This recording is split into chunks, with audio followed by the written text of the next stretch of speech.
आता आपण practice set 32 अभ्यासणार आहोत.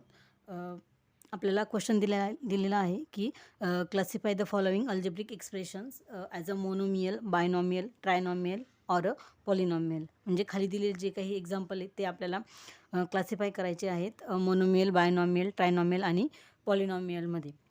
तर मग आता आपण प्रॅक्टिस सेट सॉल्व करायला सुरुवात करूया. या ठिकाणी आपल्याला पहिल्या एक्झाम्पलमध्ये दिसत आहे की एकच टर्म आहे, म्हणून आपण तिला मोनोमियल असे म्हणू शकतो.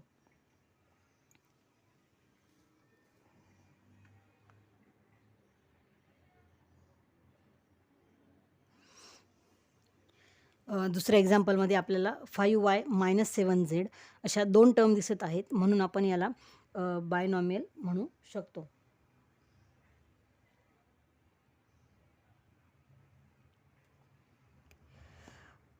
या ठिकाणी तिसऱ्या उदाहरणामध्ये आपल्याला दिसत आहे की 3x² - 5x² - 11.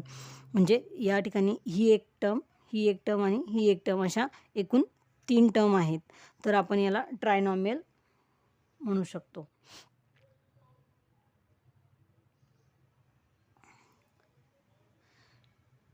या ठिकाणी चौथ्या एक्झाम्पलमध्ये 1, 2, 3, 4 अशा 4 टर्म्स दिसत आहेत, म्हणून आपण याला पॉलिनॉमियल म्हणू शकतो. कारण पॉलिनॉमियलमध्ये 3पेक्षा जास्त टर्म असतात, म्हणून आपण त्याला पॉलिनॉमियल असे लिहू.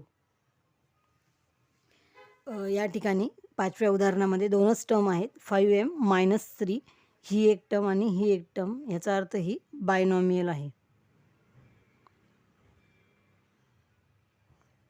या ठिकाणी आपल्याला एकच टर्म दिसत आहे जी ए आहे, म्हणजेच ही मोनोमियल आहे. हे सुद्धा एक्झाम्पल मोनोमियलचंच आहे. आणि 8व्या उदाहरणामध्ये आपल्याला 3 टर्म दिसत आहेत. एक 3y² - 7y आणि +5. याचाच अर्थ ही ट्रायनॉमियल आहे. अशा पद्धतीने आपण हा प्रॅक्टिस सेट 32 सॉल्व केलेला आहे.